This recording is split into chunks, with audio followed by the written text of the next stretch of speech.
에스더 2장 1절에서 4절입니다. 에스더 2장 1절로 4절 말씀입니다.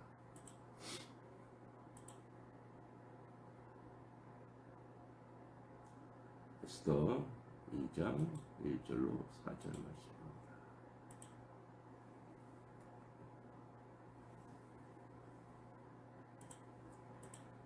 말씀 읽겠습니다. 그 후에 아하수에로 왕의 노가 그침에 와스디와 그가 행한 일과 그에 대하여 내린 조서를 생각하거늘 왕의 측근 신하들이 아뢰되 왕은 왕을 위하여 아리따운 처녀를 구하게 하시되 전국 각 지방의 관리를 명령하여 아리따운 처녀를 다 도성 수산으로 모아 후궁으로 들여 궁녀를 주관하는 내시 해계의 손에 맡겨 그 몸을 정결하게 하는 물품을 주게 하시고 왕의 눈에 아름다운 처녀 와스디 대신 왕후로 삼으소서 하니 왕이 그 말을 좋게 여겨 그대로 행하니라.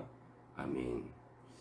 자, 여기서 그 후에 아하수에로 왕이 노가 그침에, 자, 그런데 이제 조서를 생각했다라는 건 뭐냐면, 이 생각하거늘 이 말은 원래 자카르는 보통 기억하다, 고려하다 뜻이 있지만 본 문맥에서는 후회하다라는 의미로 이해되기에 충분합니다.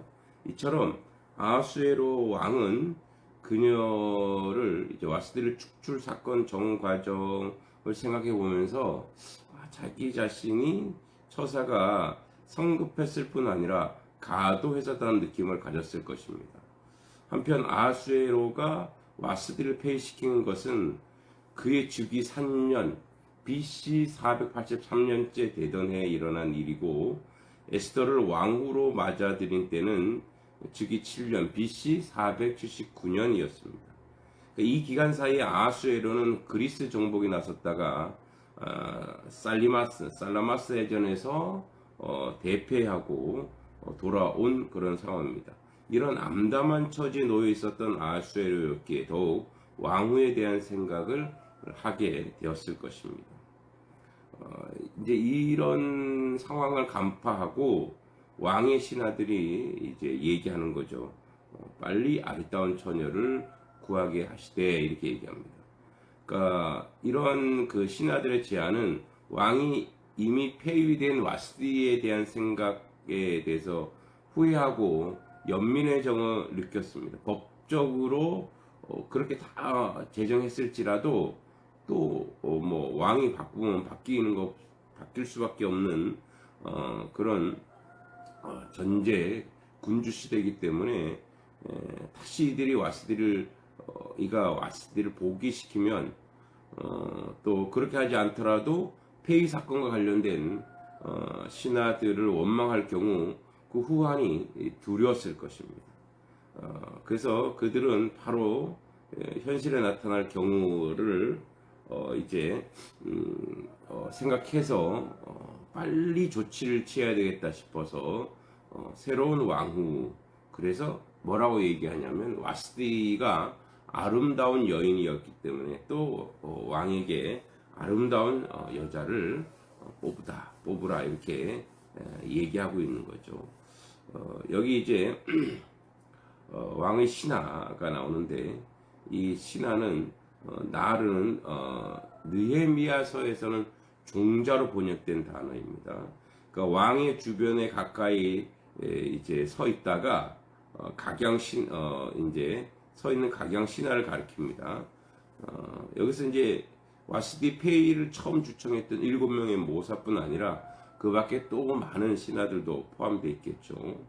그러니까 왕은 아리따운 처녀들을 구하게 하시되 사실 7 모사는 와스디 폐위와 함께 그 대신 또 다른 왕후 간택을 왕에게 제안합니다. 새로이 선택될 만한 왕후의 자격 조건으로 용모가 아름다운 이 주된 강조점으로 주어지고 있습니다. 이는 용모가 아름다웠던 와스디를 왕으로 하여금 빨리 있게 하기 위해서는 또 다른 아름다운 용모의 소유자를 왕후로 세워야만 한다는 신하들의 그 이제 신하들이 그 왕의 마음을 간파한 그 결과이죠. 이제 3절에 전국 각도 관리 명령하여 아리따운 처녀를 다 도성 수산으로 모아 후궁에 들여 궁녀를 주관하게 하는 내시 해계의 손에 붙여 그 몸을 정결하게 하는 물품을 주게 하시고, 각 도의 명령에서 이제 주로 감독을 세우다 임명하다라는 뜻인데, 그래서 각 도의 관리를 임명하여 특별히 왕후 간택 관리가 되어서 이제 이 일을 행하는데, 당시에 이제 지방 관리 중 어떤 사람을 후궁 선택을 위한 집행관으로 특별히 임명했다는 그런 뜻이죠. 이제 특정한 사람을 임명했던 거죠. 이처럼 특별 관리를 세고자 했던 까닭은 왕후 간택이라는 대사를 일사불란하게 진행시키기 위한 배려 외에도 아름다운 딸을 후궁으로 보내기 싫어서 감출지도 모를 부모의 비협조적인 자세를 예측했기 때문이기도 합니다. 그래서 이제 이 궁녀를 주관하게 하는 내시 해계의 손에 붙여, 여기 궁녀는 결혼 정년기의 처녀 혹은 젊은 기혼 여성을 가리킬 때 사용하는 단어인데, 궁녀를 주관하는 모집된 여자들을 감독하고 교육하여 왕의 후궁 혹은 더 나아가 왕후로 적절한 여성이 되게 교육시키는 일이었다는 거죠. 그리고 내시라는 이름 세리스는 이제 거세된 황관을 뜻합니다. 해계는 이 이름 추측건데 아름다운 암소를 갖고 있는 뜻을 어떤 페르시아 이름 후가오의 음력으로 봅니다. 몸을 정결하게 하고 몰품을 주게 하여, 페르시아 왕실 법도는 왕에게 나오는 여자는 특별히 육체의 정결의 과정을 거쳐야만 했고, 그 기간은 정확히 1년이었습니다. 여기 물품은 모략이나 향품 등을 뜻하죠. 왕의 눈에 아름다운 처녀로 와스디를 대신하여 왕후를 삼으소서. 왕이 그 말을 선히 여겨 그대로 행하니라. 이제 4절의 내용인데, 여기서 아름다운 처녀는 왕의 눈에 보기에 좋은입니다. 이 아름다움이라는 것은 왕의 눈이 기쁘게 하는, 즐겁게 하는 뜻도 있죠. 따라서 왕을 기쁘게 할 만한 처녀로 번역되는 거죠. 특히 이제 이 단어가 사사기에서는 성적 기쁨에 관련돼서 사용되고 있다는 것을 알 수 있죠. 왕이 그 말을 선히 여겨. 자, 페르시아의 전통적 법도에 따르면 페르시아 왕은 반드시 페르시아 여자와 결혼해야만 했죠. 특히 헤로도토스는 왕후는 반드시 당시 페르시아 7대 귀족 가문 출신 중에서 선택되어야 했다고 증거하고 있습니다. 그런데도 신하들이 출신과 상관없이 모집된 여자들 중에 왕후를 택하도록 제안함으로써 아수에로 왕으로 하여금 선택의 여지를 보다 넓게 갖게끔 했습니다. 이에 따라서 왕은 귀족 가문 출신 중에서 왕후를 뽑는 경우보다 훨씬 더 용모가 아름다운 여자를 왕후로 삼을 수 있게 되었죠. 왕의 신하의 주청을 기쁨으로 간합했던 이유 중 하나도 거기에 있었을 것입니다.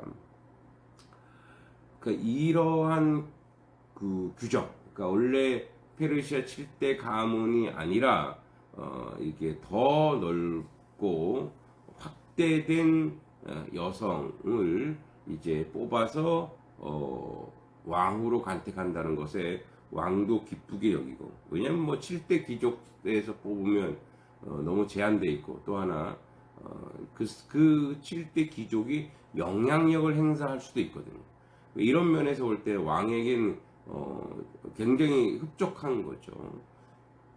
그런데 이쪽에서 보면, 즉 에스더가 왕후가 되는 쪽에서 보면은 에스더는 이제 이 나라의 페르시아가 집권한 속국에 속한 여인이잖아요.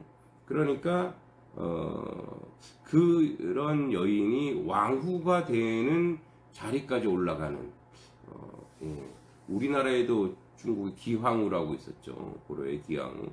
그러니까 그러한 여지가 있고 또 그것을 통해서 하나님의 역사를 만들어가고 결국 이제 하만이라고 하는 사람이 이스라엘 모든 민족을 죽이려 할 때 바로 에스더를 통해서 그 나라 모든 민족이 건짐을 받는 놀란 역사가 이렇게 시작되고 이러한 배경을 통해서 이루어졌다는 거죠. 그래서 하나님은 우리의 모든 삶의 내용과 과정 속에서 하나님의 뜻을 이루시고 세상에 어떤 법과 원칙이 있다 하더라도 하나님 그것을 초월하여 그 일들을 이룬다는 것을 기억하시기 바랍니다. 오늘도 우리가 주님의 은총과 은혜 가운데 살아갑니다.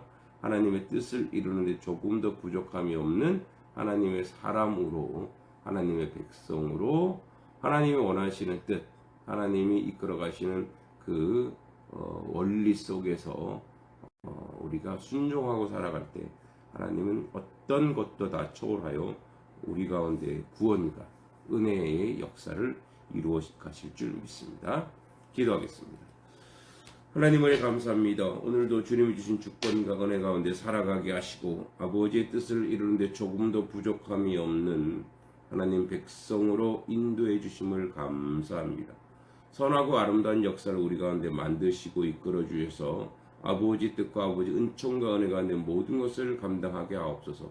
하나님의 긍휼하신가 자비하신가 거룩하시고 온전한 뜻을 이루어가는데 조금도 부족함이 없는 저희들의 모습이 되도록 복 주시기를 간절히 소망합니다. 하나님의 긍휼하신 가운데 하나님의 은혜 가운데 하나님의 은총 가운데 이 일들을 이루어가는데 조금도 부족함 없도록 함께해 주실 줄 믿고 예수님의 이름으로 간절히 기도하옵나이다. 아멘.